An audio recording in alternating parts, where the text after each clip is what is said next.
Hello, everyone. Have you ever wanted to be a great parent, but you felt completely inadequate for the task? I want to take you to a passage in Luke. It's chapter 2. It's a 12-year gap between the time Jesus was a baby and the time that he was just a preteen, ready to enter into the religious life of Israel before his 13th birthday. So we pick up the story in Luke chapter 2, verse 41. Every year his parents went to Jerusalem for the feast of the Passover. When he was 12 years old, teenage years are coming on, they went up to the feast according to the custom after the feast was over.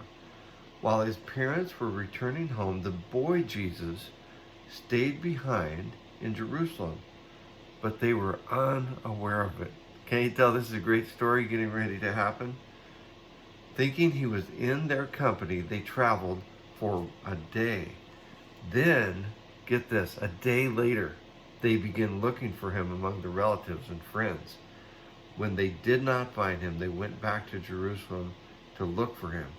After 3 days, they found him in the temple courts, sitting among the teachers, listening to them and asking them questions. Everyone who heard him was amazed. When his parents saw him, they were astonished. His mother said, "Son, why have you treated us like this? Your father and I have been anxiously searching for you." "Why were you searching for me?" he asked. "Did you not know that I had to be in my father's house?" But they did not understand what he was saying to him. That's not the first time or the last that a parent didn't understand what their teenager was saying to them. I love this story. Mary and Joseph felt completely befuddled. There was a day away where they thought that he was with their family in the caravan of pilgrims. There was another day of frantically heading back to Jerusalem. And then a whole nother day of looking for Jesus. They felt so inadequate, so confused, so broken. And yet Jesus chose regular, ordinary people to raise his son. It's a good indicator for us that God knows how to use us in incredible and beautiful ways in spite of our lack of understanding. I love the way the Bible unpacks some of the clues to parenting. We find the analogy of parenting in the story of the prodigal son, or in the story of Amos, where God is guiding his children though they want to go another direction. Or what about the story of Moses, where his parents try to guard him and take care of him, but then eventually they have to push him in that basket away into the Nile, sending their little girl to watch the process happen.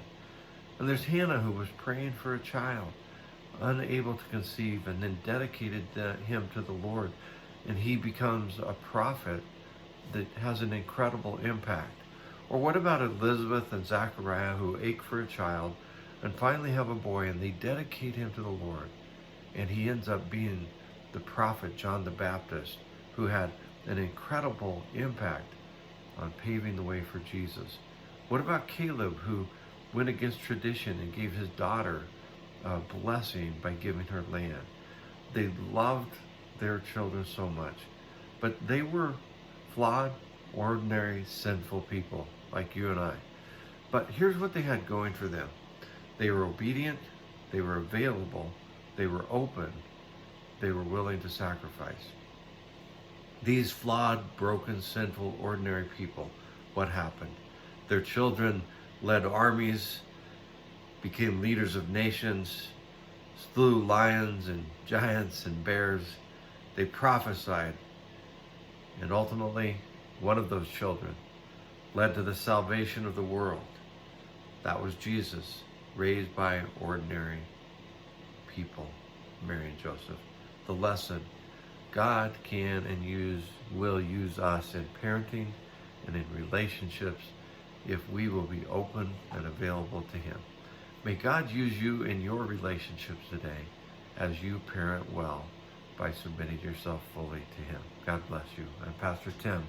This is our Relationship Matters series devotional.